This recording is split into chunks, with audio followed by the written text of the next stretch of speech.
po ang lagay ng panahon ngayong araw.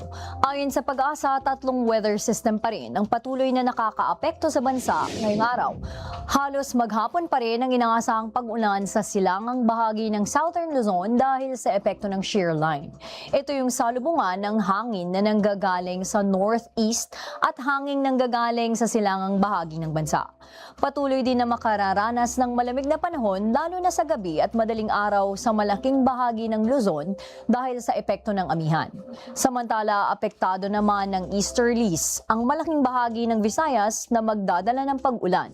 Wala namang namomonitor na low pressure area sa loob at labas ng Philippine Area of Responsibility. Wala rin nakataas na gale warning sa kahit anong bahagi ng baybayin sa bansa. Para manatiling updated sa lagay ng panahon ngayon, tutok lang sa IBC at Congress TV.